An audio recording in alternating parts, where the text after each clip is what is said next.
किया उन्होंने प्रदेश की सर पर राजस्थानी भावभूमिका की पगड़ी और राष्ट्रीय ध्वज फहरा। हम अपने स्थान पर खड़े हो जाएंगे।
Parade commander IPS Deepti Garg, IPS 2020 batch, Panipat की रहने वाली हैं।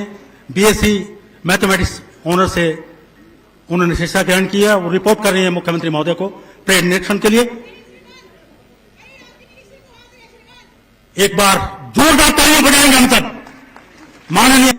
माननीय श्री मनोहर लाल जी, मुख्यमंत्री हरियाणा सरकार।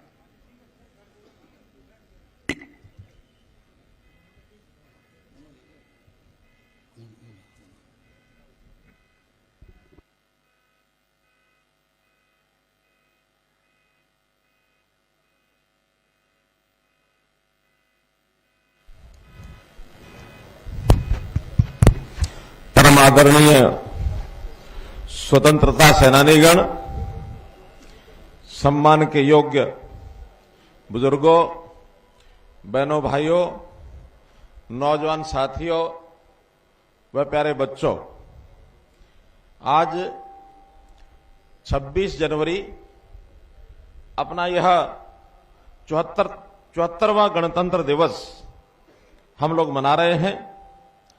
अपने इस गणतंत्र दिवस व बसंत पंचमी के उत्सव के पावन अवसर पर मैं आपको सबको बहुत बहुत बधाई और बहुत बहुत शुभकामनाएं देता हूं। आज का दिन हमारे देश के इतिहास का एक बहुत बड़ा महान दिन ऐसा रहा है। हमने दुनिया के सबसे बड़े गणतंत्र भारत के नागरिक होने का गौरव पाया है। आज के दिन 73 साल पहले हमने देश में गणतंत्र का नया सूर्य उगते हुए देखा था। तब से एक स्वतंत्र गणतंत्र इस रूप में भारतवर्ष आगे बढ़ रहा है। भाइयों बहनों, 26 जनवरी केवल एक राष्ट्रीय पर्व ही नहीं है, बल्कि एक राष्ट्रीय अनुष्ठान है, एक राष्ट्रीय बहुत बड़ा गौरव का यह दिन है, जिसमें सैकड़ों हजारों लोगों ने अपने आहुति दी और आज भी अपना योगदान दे रहे हैं। 26 जनवरी 1950 को गणतंत्र बनने में लगभग 2.5 साल पहले हमने गुलामी की बेड़ियां काटकर स्वतंत्रता की हवा में सांस ली थी। इसलिए गणतंत्र दिवस से आजादी के आंदोलन की अनेकों यादें आज जुड़ी हुई हैं। इस अवसर पर मैं उन सब अमर शहीदों, स्वतंत्रता सेनानियों को नमन करता हूं, जिनके महान त्याग और बलिदानों से हमने ये आजादी और स्वराज्य का बहुमूल्य उपहार लिया। मैं उन सब सैनिकों के प्रति भी कृतज्ञता व्यक्त करता हूं, जो दिन रात हर मौसम और हर हालात में देश की सीमाओं की मुस्तैदी से सुरक्षा कर रहे हैं। मुझे बड़े गौरव का अनुभव हो रहा है कि मुझे यमुना के किनारे आज ये जो जगाधरी में ध्वजारोहण का अवसर मिला है, ये तीर्थराज कपाल मोचन की भूमि है, जहां स्नान सब कर पापों से मुक्ति मिल जाती है। यहां पर बर्तनों का और प्लाईवुड का बड़ा व्यवसाय है। विश्वविख्यात ये उद्योग है। एक छोटे गांव से वर्तमान नगर तक विकसित करने में यहाँ के नेक नागरिकों ने कड़ी मेहनत की है। मैंने तो ये स्वयं अपनी आंखों से देखा है। एक लंबा काल इस नगरी में मेरा बीता है। मैं आप सबको इसके लिए बधाई देता हूं। आप सभी बधाई के पात्र हैं। भाइयों बहनों, हमारा भारतवर्ष रंग बिरंगे फूलों का मनोहर गुलदस्ता है। यहां 4 महीने में मौसम बदल जाते हैं, कोस कोस पर पानी बदल जाता है, हर 20 कोस पर वाणी बदल जाती है। हमारी वेशभूषा और खान पान, इसमें एक बहुत बड़ी विविधता है। विभिन्न धर्मों को मानने वाले लोग यहां रहते हैं। इन सब विविधताओं से भरे देश के लिए संविधान निर्माताओं ने बड़ी सूझबूझ से हमारा संविधान बनाया, जिसने देश को एक सूत्र में पिरो कर रखा है लगातार पिछले 75 वर्षों से, और अपने अपने देश को इसी संविधान के अनुरूप चल करके आगे बढ़ा रहे हैं। हमारा संविधान लोकतंत्र का पावन ग्रंथ है। डॉक्टर राजेंद्र प्रसाद जी का नेतृत्व कौशल है, जिसमें डॉक्टर भीमराव जी अंबेडकर जी की दूरदर्शिता और यह संविधान लौह पुरुष सरदार वल्लभ भाई पटेल जी के दृढ़ निश्चय का भी प्रतीक है। हमारे संविधान में भारत की आत्मा बसती है। इसी की बदौलत हर देशवासियों को न्याय, समानता, स्वतंत्रता, विचारों की अभिव्यक्ति तथा उन्नति के समान अवसर ये मिल रहे हैं। 26 जनवरी 1950 के दिन देश की जनता ने संविधान को केवल स्वीकार ही नहीं किया, बल्कि इसको आत्मसात किया है। इसके अनुसार हम अपने आदर्श जीवन को जी रहे हैं। संविधान हमारा आदर्श भी है, आत्मा भी है और हमारी आस्था भी है। यह हमारे लिए एक गीता है, जीवन का सार है। इसकी हम श्रद्धा के साथ और इसके ऊपर हम अमल करते हैं। यह 26 जनवरी इसलिए भी विशेष है कि हम आजादी के अमृत काल जो इस वर्ष से शुरू हो रहा है, इस अमृत काल में ये जो 26 जनवरी आई है, 26 जनवरी इस रूम में भी महत्वपूर्ण है कि माननीय प्रधानमंत्री जी के नेतृत्व में 26 जनवरी की परेड गणतंत्र के इन 72 सालों के बाद राजपथ नहीं बल्कि कर्तव्य पथ पर और ये अब गुजर रही है। इसी समय ये जो हमारी यात्रा गणतंत्र दिवस की देश की राजधानी दिल्ली के अंदर और ये आगे बढ़ रही है। भाइयों बहनों, आज जब हम आजादी का अमृत महोत्सव मना रहे हैं तो हमें इस बात पर विचार करने की आवश्यकता है कि आजादी के बाद हमने अपने स्वतंत्रता सेनानियों और संविधान निर्माताओं के सपने का भारत बनाने की दिशा में कहां तक सफलता प्राप्त की है। प्रधानमंत्री श्री नरेंद्र मोदी जी के ओजस्वी और दूरदर्शी नेतृत्व में आज हम उनके सपनों का भारत बनाने की ओर दृढ़ता से आगे बढ़ रहे हैं। लोगों की आशाएं और आकांक्षाएं फलीभूत हो रही हैं। प्रधानमंत्री जी ने अयोध्या में भगवान श्री रामचंद्र जी का भव्य मंदिर, उसका निर्माण शुरू करवाकर करोड़ों देशवासियों की आस्था को मजबूती दी है। भाइयों बहनों, माननीय प्रधानमंत्री जी के ओजस्वी मार्गदर्शन में हमने हरियाणा प्रदेश में सबका साथ सबका विश्वास, सबका साथ सबका विश्वास और सबका प्रयास के मूल मंत्र पर और पंडित दीनदयाल जी उपाध्याय के अंत्योदय के दर्शन पर चलते हुए प्रदेश की तस्वीर बदली है, लोगों की तकदीर बदली है। प्रदेशवासियों के जीवन में खुशहाली के नए रंग भरे हैं। हमने हर क्षेत्र, हर वर्ग का समान विकास किया है। जो सबसे गरीब व्यक्ति है उसके विकास के लाभ प्राप्त करने के लिए, जो गरीब परिवार इस लाभ से वंचित रहे, उनका लाभ लेने के लिए, उनका सामाजिक, आर्थिक और शैक्षणिक उत्थान करने के लिए इसको विशेष महत्व दिया है। मुझे कहते हुए बड़ा संतोष हो रहा है कि बीते 8.25 सालों में हमने 3C पर चोट की है। 3C यानी करप्शन, कास्टिज्म और क्राइम। हमने 6S पर भी विशेष बल दिया है, यानी शिक्षा, स्वास्थ्य, सुरक्षा, स्वावलंबन, स्वाभिमान और सुशासन। इस पर विशेष बल दे करके और सर्वोपरि हमने इस पर अपना काम किया है। गणतंत्र वास्तव में तभी इसको सच्चे मायनों में इसका पालन समझा जा सकता है जब हमारा तंत्र ऐसा हो जहां हर गण की आवाज सुनी जाए, तभी ये गणतंत्र है और उसकी आवाज पहुंचे भी सही। पिछले 8 सालों में हमने उन्हीं लोगों की आवाज सुनने का प्रयास किया जो अपने लिए बोल भी नहीं पाते थे। पारदर्शिता प्रक्रिया ला करके हमने पर्ची खर्ची का सिस्टम ये खत्म किया। ये युवाओं की आवाज थी, हमने सुनी। खेलों में मेडल लाने वाले खिलाड़ियों को रोजगार और खेल की तैयारियों के लिए पैसा पहले दिया, ये खिलाड़ियों की आवाज थी। किसानों को सीधे उनके खातों में पेमेंट दे दी, ये किसानों की आवाज थी। पेंशन घर बैठे बने, चक्कर न कटने पड़े, ये बुजुर्गों की आवाज थी। बीपीएल का राशन कार्ड बन जाए और जो सच में पात्र है ये उसी को मिले, ये उन गरीबों की आवाज थी।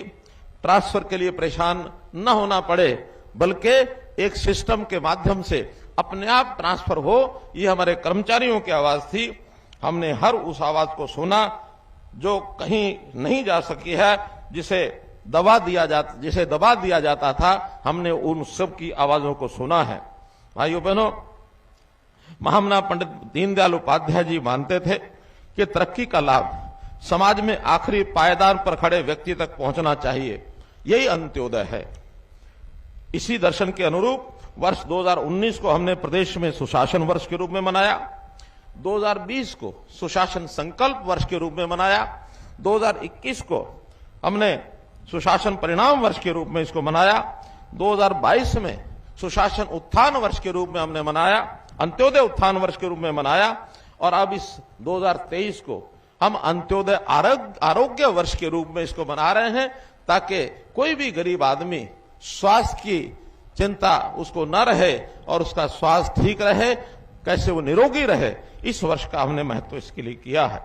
सबसे पहले गरीब आदमी को घर बैठे सरकारी योजनाओं और सेवाओं का लाभ मिले, इसके लिए हमने परिवार पहचान पत्र इसकी योजना की, आईटी का बड़े पैमाने पर प्रयोग किया। सब लोगों को सरकार के पास आने की जरूरत नहीं, बल्कि सरकारी सब योजनाएं उसको घर बैठे प्राप्त हों, ये हमने प्रयत्न किया है।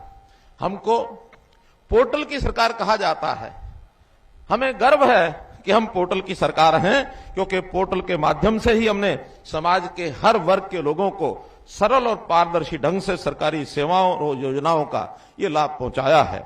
हमने 100 से अधिक ऐप और पोर्टल शुरू किए हैं। ये पोर्टल का ही कमाल है कि गरीब की बेटी की शादी का शगुन, बुजुर्गों की पेंशन, विधवा की पेंशन, विद्यार्थियों की छात्रवृत्ति एक क्लिक से ये उनके खाते में पहुंच जाता है। तो इस प्रकार खाद, बीज, मशीनरी की सब्सिडी, फसल का मुआवजा, फसल खरीद का पैसा एक क्लिक पर किसान के खाते में पहुंचता है। पोर्टल का ही कमाल है कि जमीन की फर्द लेने के लिए अब पटवारियों के चक्कर नहीं काटने पड़ते, बल्कि स्वयं क्लिक करके अपनी फर्द घर बैठे ये प्राप्त कर सकते हैं। विदेश जाने के इच्छुक अपना पासपोर्ट बनवाने के लिए जरूरी दस्तावेज घर बैठे ऑनलाइन अपलोड करके अपना पासपोर्ट बनवा सकते हैं।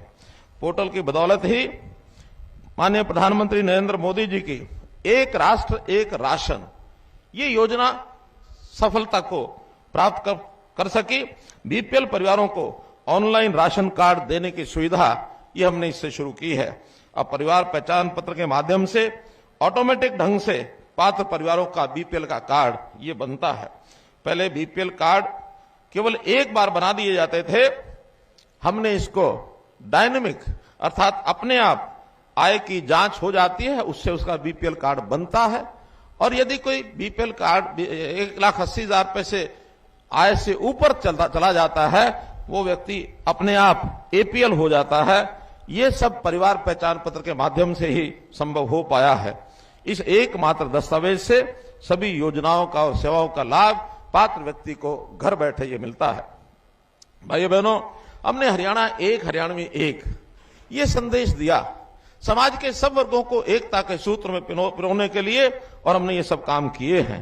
हमने विकास के नाते भी कोई कमियां नहीं छोड़ी हैं, चाहे वो राष्ट्रीय राजमार्ग हो, चाहे वो मेडिकल कॉलेज हर जिले में एक बनने की बात हो, हर जिले में 200 बेड का अस्पताल ये बनाया जाए, इसका भी हमने योजना शुरू की है। क्लस्टर अप्रोच के माध्यम से हमने 20 किलोमीटर के अंदर एक कॉलेज अवश्य होना चाहिए, इसकी योजना बनाई है। इसी प्रकार उद्योगों को लघु क्लस्टर के माध्यम से हर ब्लॉक में एक लघु क्लस्टर स्थापित हो, ताकि लोगों को रोजगार मिले। हर विधायक को विकास के नाते से हमने 5 करोड़ रुपए की राशि उपलब्ध कराई है। हर विधायक को आदर्श ग्राम योजना के माध्यम से 2 करोड़ की वर्ष में राशि एक बार उपलब्ध होती है। हम किसी के भेदभाव किए बिना ये सब चीजें उनके लिए कर रहे हैं। भाई बहनों, हमारा प्रदेश ये हमारी युवा शक्ति इसका प्रतीक है और युवाओं की शक्ति को सही दिशा देने और क्षमताओं को पूर्ण उपयोग करने के लिए शिक्षा प्रदान करना ये बहुत जरूरी है। हमने शिक्षा के लिए भी हर प्रकार के जो प्रबंध हैं वो किए हैं, चाहे वो स्कूली शिक्षा हो अथवा उच्च शिक्षा हो। रोजगार ढूंढने वाले व्यक्ति को स्किलिंग के नाते से भी हमने विशेष व्यवस्था की है। तो हमारी जो भावी पीढ़ी है इसको संस्कार युक्त और रोजगार परक शिक्षा प्रदान करने के लिए प्रधानमंत्री जी ने नई राष्ट्रीय शिक्षा नीति ये घोषित की है।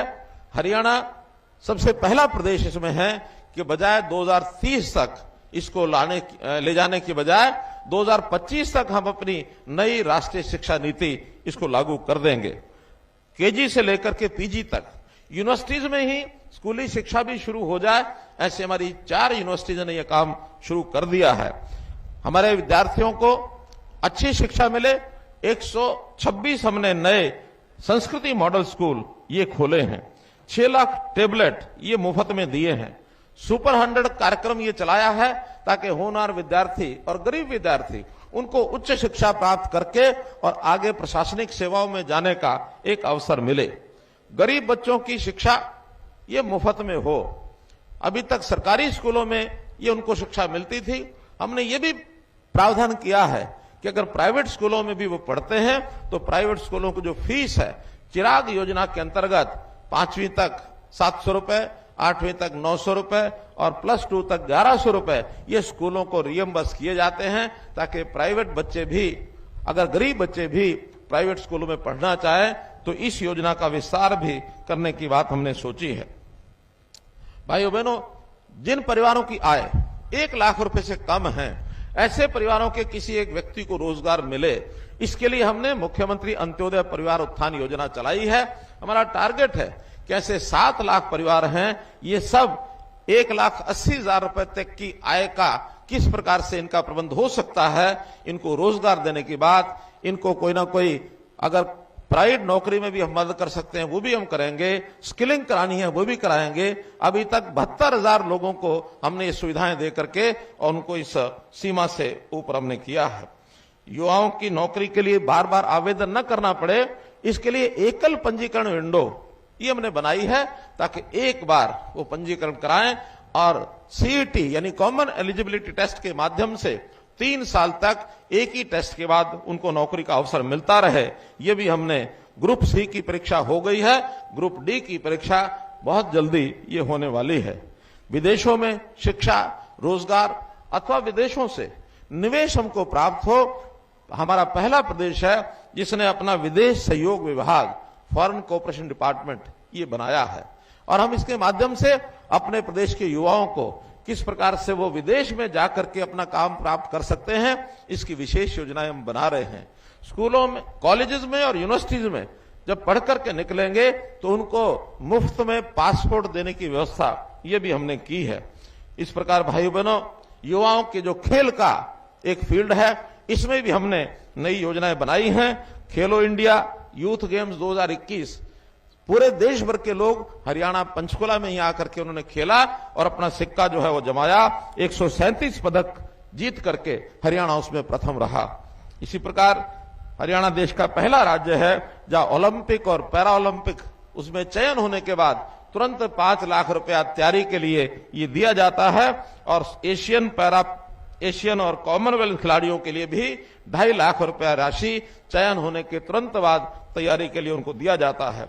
हरियाणा प्रतिभाशाली खिलाड़ी नियम 2018 हमने बनाए हैं कि जो मेडल लेकर के आते हैं ऐसे विद्यार्थियों के लिए हमने 550 पद ये नए सृजित किए हैं कि उनको मेडल लाते ही तुरंत उनको नौकरी दे दी जाए। इनमें से अभी हमने 204 खिलाड़ियों को ये नौकरी दे भी दी है। भाइयों बहनों, हमारी संस्कृति इस विचार को फलीभूत करती है कि सर्वे भवन्तु सुखिनः सर्वे सन्तु निरामया, अर्थात हर किसी को सुलभ और आधुनिक चिकित्सा सुविधा ये मिलनी चाहिए। ऐसे गरीब परिवार जिनको भारत के प्रधानमंत्री श्री नरेंद्र मोदी जी ने आयुष्मान भारत के माध्यम से 5 लाख रुपए का स्वास्थ्य बीमा ये मुफ्त में और ये दिया है। इसमें हमारे हरियाणा के अभी 15 लाख परिवार ही एलिजिबल थे, योग्यता रखते थे। हमने उसकी आय सीमा को और बढ़ाकर 1,80,000 रुपए करके उसमें 14 लाख लोगों को चिरायु हरियाणा के नाम से योजना बनाकर और अतिरिक्त लाभ भी दिया है, ताकि ये जो अंत्योदय के परिवार हैं ये किस प्रकार से निरोगी रहें, ये इस वर्ष की मुख्य योजना हमारी आगे काम करेगी। व्यक्ति अस्वस्थ न हो, इसके लिए आयुष एवं वेलनेस सेंटर्स ये खोले गए हैं, ताकि व्यक्तियों को रोगों से किस प्रकार से बचाया जा सके। इस योजना पर भी हम लोग काम कर रहे हैं। हर व्यक्ति का शारीरिक उसका स्वास्थ्य जांच ये वर्ष में एक बार जरूर हो, इसको हमने शुरू किया है। पहले चरण में ये जो अंत्योदय परिवार हैं इन्हीं का निरीक्षण जांच की जाएगी। 25 मानकों की आधार पर ये जांच होगी और इसका निरोगी हरियाणा नाम से एक ये फ्री सर्विस ये भी हमने शुरू कर दी है। भाई बहनों, हमने अंत्योदय परिवार उत्थान योजना के माध्यम से जैसा बताया कि 78,000 परिवारों को इसका लाभ अभी तक मिल चुका है। 312 करोड़ रुपए की आर्थिक सहायता ये हमने उन गरीब परिवारों को दी है। सरकारी नौकरियों में भी इस प्रकार के परिवारों को 5 अंक अतिरिक्त दे करके, ताकि उनको प्राथमिकता आधार पर नौकरी मिले, इसका लाभ भी हजारों युवकों ने ये उठाया है। हमारा एक उद्देश्य जो महत्वपूर्ण उद्देश्य है कि गरीब की सहायता करके उसको मुख्य धारा में कैसे लाया जाए, ये हमारा फोकस है।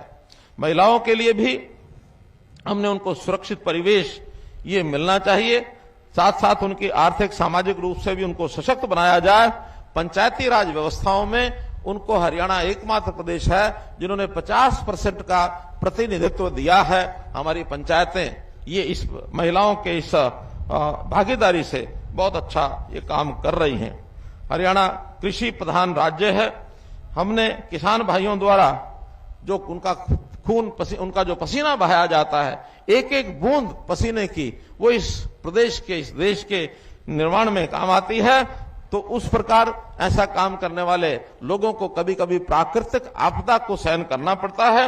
हमने उसके लिए राशि 12,000 रुपया प्रति एकड़ की बजाय ये 15,000 रुपया की है। 11 फसलें हम जो है एमएसपी पर 14 फसलें हम एमएसपी पर खरीद रहे हैं और इससे भी किसानों को बहुत राहत मिली है। अभी कल ही हमने गन्ने के किसानों की मांग के ऊपर 10 रुपए की राशि बढ़ा करके और 372 रुपया प्रति क्विंटल गन्ना ये खरीदा जाएगा, ऐसी भी हमने घोषणा की है। भाई बहनों, हम जानते हैं कि ये इलाका एग्रो फॉरेस्ट्री का इलाका है, खास करके यमुनानगर जिला। तो एग्रो फॉरेस्ट्री भी जो लोग करेंगे उनको सहायता के रूप में लगातार 3 वर्ष तक 10,000 रुपया प्रति एकड़ ये राशि भी दी जाती है।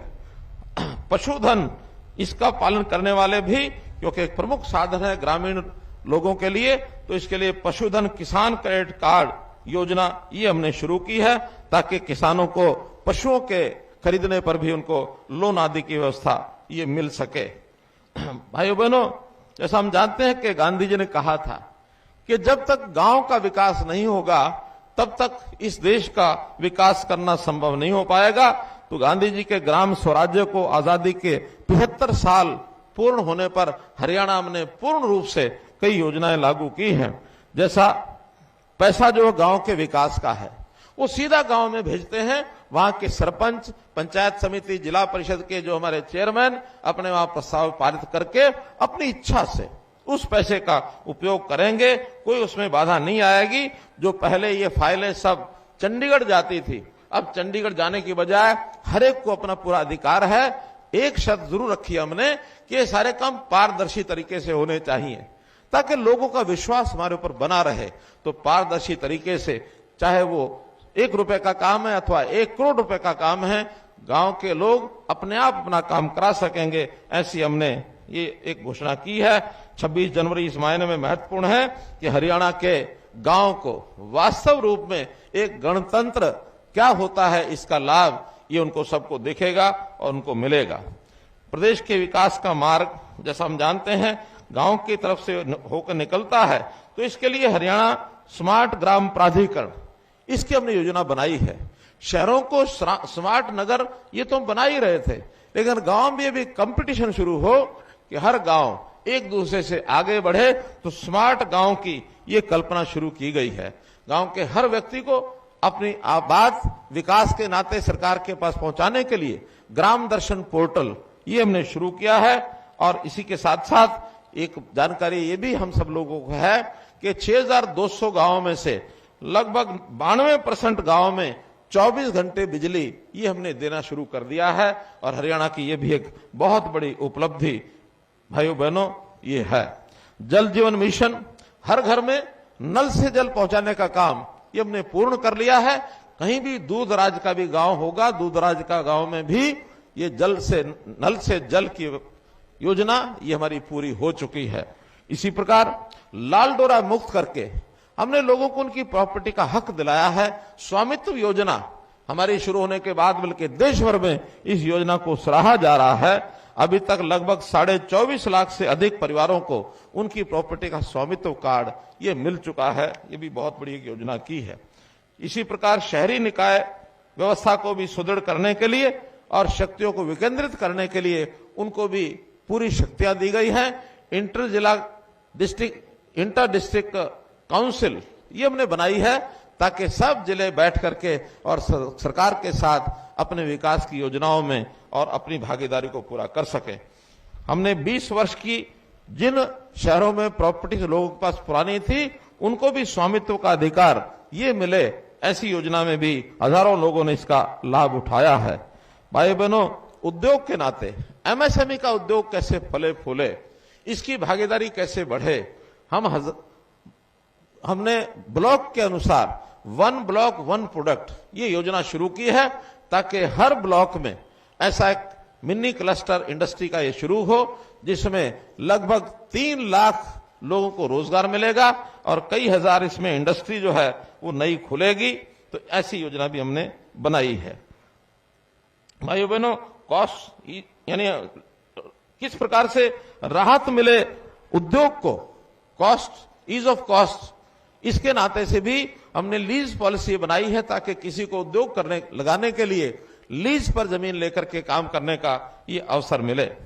व्यापारी भाइयों को भी प्रदेश में विकास का महत्वपूर्ण, क्योंकि वो उनका भी स्थान है, उनको भी हमने 20 साल से अधिक जो मैंने बताया किराया और लीज की व्यवस्था का, जिनके पास ये प्रॉपर्टीज हैं उनको उसका मालिकाना हक ये मिल सके, इसके लिए हमने काम किया है। हरियाणा व्यापारी कल्याण बोर्ड का गठन किया है।